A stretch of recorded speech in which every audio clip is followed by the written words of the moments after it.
नमस्कार दोस्तों, आज हम बात करने वाले हैं रावण के द्वारा सीता का हरण करने के बारे में। क्या रावण ने सीता का हरण किया था या फिर सीता रावण के साथ अपनी स्वेच्छा से लंका गई थी?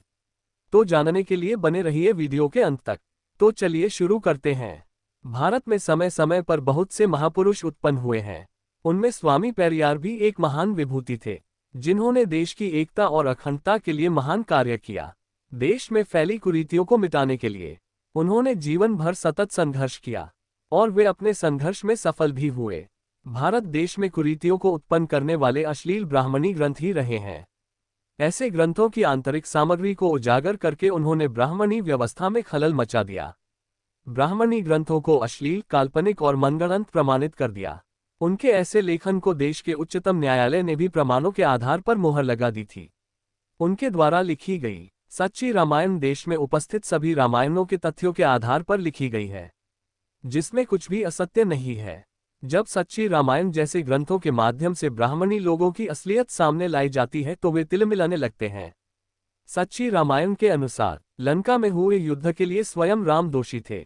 यदि राम की आंखों के सामने उनका भाई लक्ष्मण उस निर्दोष युवती शूर्पणखा की नाक काटकर उसको विकृत न करता, तो रावण द्वारा सीता का हरण नहीं किया जाता और लंका का युद्ध नहीं होता, जिसमें छल कपट, सिद्धांतहीनता और अनैतिकता से लड़ी गई लड़ाई में उस काल के श्रेष्ठ योद्धाओं को अपने प्राण गंवाने पड़े। आखिर उस निर्दोष शूर्पणखा का ऐसा कौन सा अपराध था जिसके लिए उसको इतना भयानक दंड दिया गया? यह एक विचारणीय प्रश्न है। राम, लक्ष्मण तथा सीता जिस वन में आकर ठहरे थे, उस वन में शूर्पणखा का भी वास था। ऐसा नहीं था कि वह अचानक राम के सामने आकर प्रकट हो गई हो। वह उन तीनों से समय समय पर भेंट करती रहती थी। तभी उसे परिचय प्राप्त हुआ था कि राम राजा दशरथ के पुत्र थे और सीता उनकी पत्नी तथा लक्ष्मण भाई था। शूर्पणखा एक बुद्धिमान युवती थी। वह नख नाखून से सिर तक सौंदर्य से भरपूर थी, इसलिए उस रूपसी को शूर्पणखा कहा जाता था। वह तथ्य से भली भांति परिचित थी कि राजघरानों में एक से अधिक पत्नियां रखने की प्रथा थी। वह राम से प्रेम करने लगी। एक दिन उसने राम के समक्ष विवाह का प्रस्ताव रख दिया, जो परंपरायुक्त था। राम ने प्रस्ताव की गंभीरता को नहीं समझा और न ही शूर्पणखा को समझाया कि वह उससे विवाह करने का विचार त्याग दे। उस मर्यादा पुरुष ने मर्यादा को ताक में रखकर विवाह प्रस्ताव को एक उपहास बना डाला और झूठ बोलते हुए कहा कि लक्ष्मण अविवाहित है, अतः वह उसके साथ विवाह कर ले। तब शूर्पणखा लक्ष्मण के पास गई, पुनः राम के पास गई। इस प्रकार दोनों भाई शूर्पणखा को गेंद की भांति एक दूसरे के बीच नचाते रहे। अंत में जब शूर्पणखा लक्ष्मण के पास पहुंची तो लक्ष्मण ने प्रेम प्रदर्शन का अभिनय करते हुए उसे अपने निकट बुलाया। निकट आने पर उसने शूर्पणखा को अपने बाहुपाश में जकड़ लिया। राम मूर्ख की भांति यह सब देख रहा था। तभी लक्ष्मण ने पीछे से कटार निकाली और धोखे से न केवल शूर्पणखा की नाक ही काट डाली, बल्कि उसके मुख को कटार के वारों से विकृत कर दिया। भयभीत शूर्पणखा चीखती हुई जान बचाने के लिए भागी तो राम और लक्ष्मण खिलखिलाकर हंस पड़े। यही थी राम और लक्ष्मण की संस्कृति, सभ्यता एवं आचरण। कोई गिरे से गिरा व्यक्ति ऐसा अभद्र एवं क्रूर व्यवहार करने के बारे में कभी सोच भी नहीं सकता। इस प्रकार राम और लक्ष्मण ने मूर्खता का परिचय देते हुए युद्ध की चिंगारी सुलगा दी। रामराज्य में नारी का सम्मान नहीं था। नारी के साथ एक दासी और नौकरानी जैसा नीचता का अनुचित व्यवहार किया जाता था। राम ने स्त्रियों की नाक, कान, छाती आदि काटकर उन्हें विकृत और विकलांग बना दिया और उनको यातना दी। राम ने अनेक स्त्रियों का वध किया। राम ने अनेक अवसरों पर स्त्रियों से झूठ बोला। राम ने ये कहकर स्त्रियों को अपमानित किया कि स्त्रियों पर विश्वास नहीं किया जाना चाहिए और पत्नी को कोई भेद नहीं बताना चाहिए। राम सदा स्त्रियों के साथ अनुचित काम वासना का आनंद उठाना चाहता था।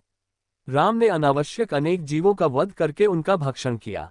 यदि राम बाबा साहेब डॉक्टर अंबेडकर जैसा बुद्धिमान होता तो रामराज्य में नारियों के सम्मान के लिए कानून बनाता, लेकिन राम और लक्ष्मण की मूर्खता उक्त करतूतों से प्रमाणित होती है।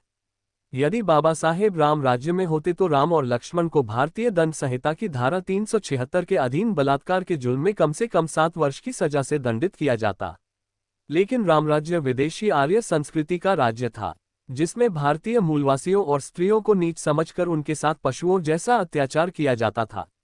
तुलसीकृत रामायण में गोस्वामी तुलसीदास ने साफ साफ कहा है कि नारी में 8 अवगुण सदैव रहते हैं: साहस, अनृत, चपलता, माया, भय, अविवेक, असौच, अदाया। अर्थात उसमें साहस, चपलता, झूठापन, माया, भय, अविवेक, अपवित्रता और कठोरता खूब भरी रहती है, चाहे कोई भी नारी क्यों न होवे। राखिया नारी जदपि और माही, जुबनी शास्त्र नृपति बस नहीं। अर्थात स्त्री को चाहे हृदय से लगाकर रखो तो भी स्त्री, शास्त्र और राजा किसी के वश में नहीं रहती। काम क्रोध लोभादि मद प्रबल मोह के धारी, तिन मह अति दारुण दुखद माया रूपी नारी। अर्थात काम, क्रोध, लोभ, मद आदि प्रबल मोह की धाराएं हैं, उनमें अत्यंत कठिन दुख देने वाली माया रूपिणी स्त्री है। सुख चाही मूढ़ न धर्मरता, मति थोड़ी कठोरी न कोमलता। अर्थात स्त्री धर्म में तो विश्वास करती नहीं, किंतु सुख चाहती है, उनमें बुद्धि अधिक नहीं होती, वे कठोर होती है, उनमें कोमलता नहीं होती। विदेहु न नारी हृदय गति जानी, सकल कपट अधवगुण खानी। अर्थात स्त्री के हृदय की गति को विधाता भी नहीं जान सकता। स्त्री का हृदय सभी तरह के कपट, पाप और अवगुणों की खान होता है। सहज अपावनी नारी पति सेवत शुभ गति लहें। अर्थात स्त्री स्वभाव से ही अपवित्र है, पति की सेवा करने से ही उसे सद्गति प्राप्त होती है। भ्राता पिता पुत्र उर्गारी, पुरुष मनोहर निरक्त नारी, होई विकलसक मन ही न रोकी, जिमी रबिमनी द्रव्य रविही बिलोकी। अर्थात हे गरुड़, स्त्री मनोहर पुरुष को देखते ही, वह चाहे भाई हो, पिता हो या पुत्र ही क्यों न हो, विकल हो जाती है और अपने मन को रोक नहीं सकती है। जैसे सूर्य को देखकर सूर्यकांत मणि पिघल जाती है, वैसे ही सुंदर पुरुष को देखकर स्त्री पिघल जाती है। महावृष्टि चली फूटी कियारी, जिमी स्वतंत्र भय बिगर ही नारी। अर्थात भारी वर्षा होने पर क्यारियां इस तरह फूट चली, जिस तरह स्वतंत्र हो जाने पर स्त्रियां बिगड़ जाती हैं। इसी प्रकार मनुस्मृति में कहा गया है कि स्त्री कुंवारी रहती है तो पिता रक्षा करता है, युवती होने पर पति रक्षा करता है, बुढ़ापे में पुत्र रक्षा करता है। वह किसी भी अवस्था में स्वतंत्रता की अधिकारी नहीं होती है। इसलिए रामायण जैसे धार्मिक ग्रंथों ने नारी को एक घिनौनी वस्तु से अधिक नहीं समझा है। रामायण काल में नारियों पर बहुत अधिक अत्याचार हुए हैं। जब स्वयं राम नारियों पर अत्याचार करने से नहीं रुकते थे तो उनके अधीनस्थ नारियों का सम्मान क्यों करने लगे। किसी विद्वान ने लिखा है कि पुरातनवादी एवं पुरोहित स्त्रियों के सबसे बड़े शत्रु रहे हैं और स्त्रियां उनकी सबसे बड़ी मित्र। किंतु प्रश्न तो यह है कि क्या प्रगति और विज्ञान के इस युग में भी हम ऐसी मानवता विरोधी मान्यताओं को केवल इसलिए मानते रहेंगे कि वे कितने प्राचीन काल से प्रचलित रही हैं। घायल सूर्पनखा अपने भाई लंका के राजा रावण के पास पहुंची और सारा वृतांत कह सुनाया। रावण का खून खौलना स्वाभाविक था। रावण ने मामा मारीच को हिरण बनाकर भेजा था।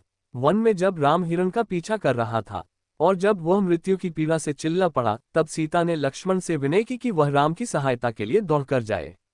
लक्ष्मण ने उत्तर दिया, मेरे भाई पर कोई विपत्ति नहीं आ सकती। इस पर सीता क्रुद्ध हो उठी और कहने लगी, क्या तुम राम की मृत्यु हो जाने पर मेरा शील भंग करने की इच्छा रखते हो? क्या तुम केवल इसी उद्देश्य से वन में आए हो? मैं जानती हूं कि तुम और भरत मेरी इज्जत लूटना चाहते हो। सीता के इस प्रकार के छिछोरेपन पर क्रोध होकर लक्ष्मण चल दिया। उसने उसे नीच और लज्जाहीन एवं मान मर्यादा रहित बताया। लगता है जैसे कि पहले ही व्यवस्था की गई थी। तुरंत सन्यासी के वेश में रावण प्रकट हुआ। गुस्से में रावण जब सीता को उठाने गया था और उसने बताया कि वह रावण है और राक्षसों का राजा है, उस समय सीता ने रावण को नापसंद किया था, किंतु सीता ने हृदय से रावण का स्वागत तब किया जब रावण ने अपनी ओर से सीता के नेत्रों, दंत पंक्तियों, मुख तथा जंघा के सौंदर्य का बखान करना आरंभ किया और उसके वक्षस्थल की तुलना ताड़ के फल के साथ की। जैसे जैसे मैं तुम्हारे शरीर के इन अंगों को निहारता हूँ, मेरा भावावेश अनियंत्रित हो जाता है। तुम्हारा सौंदर्य मेरे हृदय पर प्रहार करता है, जैसे नदी की लहरें तट पर प्रहार करती है। इस प्रकार वह सीता के शरीर के अंग अंग का वर्णन करता रहा। यदि सीता यथार्थ में पतिव्रता स्त्री थी, महान चरित्रवान थी, जिसका कभी अनुकरण कर सके, तब उसे क्या करना चाहिए था? क्या कोई व्यक्ति हमारी स्त्रियों को ऐसे भ्रष्ट और नीच ढंग से संबोधित कर सकता है? यदि वह ऐसा करे तब क्या वह बच सकता है? किंतु सीता ने क्या किया? रावण के मुख से अपने सौंदर्य का वर्णन सुनकर वह स्वयं को खो बैठी और उसने रावण को भोजन खिलाया। रावण को भोजन कराने के बाद उसने बताया कि वह राजा जनक की पुत्री और राम की पत्नी है। उसने अपनी वास्तविक आयु की जगह झूठी आयु बताई। उसने कहा कि जब वह वन में आए और उस समय जब वह रावण के साथ बात कर रही थी, उसकी आयु 13 वर्ष की थी। तब उसने बताया कि वह विवाह के बाद अयोध्या में 12 वर्षों से रह रही थी। वह फिर बोली कि जब वह वन में आई तब उसकी आयु 18 वर्ष थी। ये कैसी समंजसता है? वह विवाह के बाद 12 वर्ष अयोध्या में रही। उसके अनुसार वयस्क होने के बाद वह अपने पिता के पास अविवाहित कन्या के रूप में लंबे समय तक रही। किंतु रावण की उपस्थिति में जो गणना उसने प्रस्तुत की उसके अनुसार उसका विवाह 6 वर्ष की आयु में हुआ। इसको मान ले तो क्या वह शीघ्र ही वयस्कता प्राप्त कर अनेक वर्षों तक अपने पिता के घर में रही।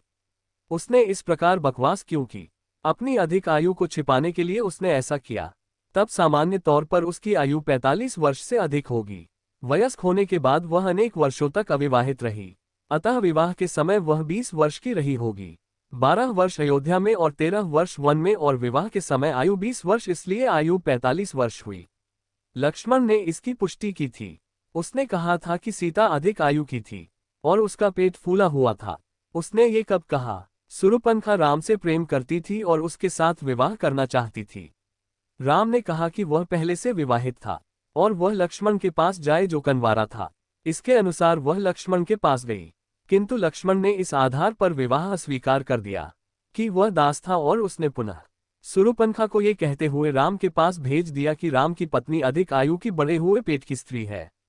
कुछ भी हो, जैसा कि कथा बताती है, सीता अधिक आयु की थी जब रावण उससे मिला।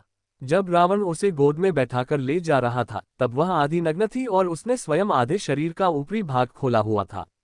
रावण ने सीता के वक्षस्थल और जंघा की प्रशंसा की तो सीता ने रावण का स्वागत किया। जैसे ही सीता रावण के महल में उतरी उसका रावण के प्रति प्रेम और भी बढ़ गया। रावण ने सीता से कहा कि आओ हम मिलकर आनंद उठाएं, किंतु सीता अपने नेत्रों को बंद करके सिसकियां लेने लगी। सीता ने उत्तर दिया कि तुम अपनी इच्छानुसार इस शरीर का आलिंगन करने के लिए स्वतंत्र हो। मेरे लिए इसकी रक्षा करना आवश्यक नहीं है। मुझ पर कलंक नहीं लगना चाहिए कि मैंने गलती की है। अपनी बहन के प्रति अपमान, निर्दयता और पाशविक व्यवहार से उत्पन्न उत्तेजना को सहन न कर पाने के कारण रावण प्रतिक्रिया स्वरूप सीता का हरण करके उसे लंका ले गया। उसने लंका में लाकर न तो सीता की नाक काटी और न ही उसके चेहरे को विकृत किया। रावण ने अपनी भतीजी के संरक्षण में नारी सम्मान के साथ अशोक वाटिका के रमणीय वातावरण में सीता के रहने की व्यवस्था करवाई। उसको ये कार्यवाही न तो सीता के प्रति प्रेम और न ही दूसरे व्यक्ति की पत्नी को अपमानित करने के उद्देश्य का प्रतिफल थी। वाल्मीकि ने कहा कि अत्यधिक उत्तेजित किए जाने पर भी, संयत न हो पाने वाले क्रोध के रहते हुए भी और अदम्य उत्तेजना होने पर भी रावण ने बदले की भावना से सीता के कान, वक्ष तथा नाक विकृत करने के बारे में सोचा तक नहीं। जबकि राम और लक्ष्मण द्वारा शूर्पणखा के साथ क्या क्या नहीं किया गया। हनुमान ने स्वयं ये कहा था कि रावण के महल में समस्त स्त्रियों ने स्वेच्छा से उसकी पत्नियां बनना स्वीकार किया। उसने किसी भी स्त्री का उसकी इच्छा के बिना अथवा जबरन स्पर्श तक नहीं किया। रावण देवताओं एवं ऋषियों से घृणा करता था। ऐसा क्यों था? क्योंकि वे यज्ञ के नाम पर पवित्र अग्नि को भेंट चढ़ाने के लिए निर्दोष एवं मूक निरीह पशुओं का निर्दयता से वध करते थे। इसके अतिरिक्त और अन्य किसी कारण से रावण उनसे घृणा नहीं करता था। वाल्मीकि ने स्वयं कहा था कि रावण एक अच्छा पुरुष था, वह उदार हृदय और सुंदर था, किंतु वह ब्राह्मण की कटु आलोचना करता था जब वह उनको यज्ञ करते और सुरापान करते हुए देखता था। वास्तव में अधिक आयु की होने पर भी सीता ने अपनी वास्तविक आयु क्यों छिपाई, जबकि रावण ने हंसकर उसके अंग अंग की प्रशंसा की। इस पर जरा विचार करें। क्या एक पतिव्रता और दैवी स्त्री की यही कथा है? तब क्या हुआ? उसने भेद खोला कि वह रावण था और उससे अनुरोध किया कि वह उसके साथ लंका चले। सीता ने अस्वीकार कर दिया। अब उसने एक हाथ से उसे बालों से पकड़ा और दूसरा हाथ उसकी जंघा पर रखकर उसे ऊपर उठा लिया और उसे अपनी जंघा पर बैठाकर वह उसे हर ले गया। वह चिल्लाए, लेकिन ये सत्य नहीं है, क्योंकि रावण को 2 श्राप मिले थे। पहला था कि यदि उसने स्त्री की स्वीकृति के बिना उसका स्पर्श किया तो उसका शरीर भस्म हो जाएगा, और दूसरा श्राप था कि उसका सिर हजारों टुकड़ों में कटकर बिखर जाएगा। ऐसे श्रापों के रहते यदि सीता को ले जाते समय कोई शारीरिक संपर्क होता तब रावण का सिर और शरीर भस्म होकर राख बन जाता, किंतु उसके साथ ऐसा कुछ नहीं हुआ। वह लंका में सुरक्षित पहुंच गया और सीता को महल में घुमाया, वहां भी उसे कुछ नहीं हुआ। तब इसका क्या अर्थ है?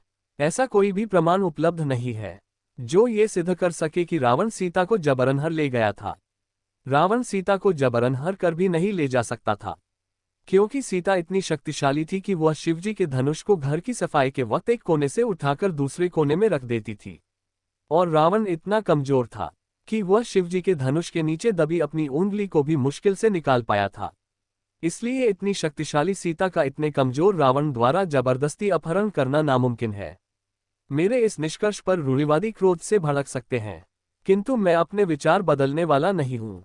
रावण जब लंका में सीता के साथ था, तब उसने कहा कि हे सीता, तुम लज्जा न करो, हमारा मिलन दैवी व्यवस्था है, समस्त ऋषिगण इसका स्वागत करते हैं। सीता ने उत्तर दिया, तुम मेरे शरीर का अपनी रुचि अनुसार उपयोग करो, मैं अपने शरीर की परवाह नहीं करती। आगे रामायण में कहीं भी ऐसा नहीं मिलता कि उसके लेखक ने सीता को एक पतिव्रता स्त्री अथवा नायिका अथवा बुद्धिमान स्त्री अथवा एक ऐसी स्त्री जो अपने सतीत्व को सुरक्षित रखने की इच्छुक स्त्री बताया है। ये सुनकर उसका श्रेष्ठ प्रतीत होगा कि वह अग्निकुंड में प्रविष्ट हो गई, किंतु इसमें कोई आश्चर्य नहीं है, क्योंकि हम आज भी मंदिर समारोहों में वेश्याओं तक को अग्नि पर चलते देखते हैं। न केवल वेश्याएं ही ऐसा करती हैं, वरन दुष्ट और बदमाश लोग आज भी अग्नि पर चलते हैं। यदि हम गंभीरता से वाल्मीकि रामायण का अध्ययन करते हैं, तो पाते हैं कि सीता उस समय गर्भवती थी। इसे देखा जाए तो सीता एक चरित्रहीनता स्त्री थी। आज की वीडियो में बस इतना ही। धन्यवाद।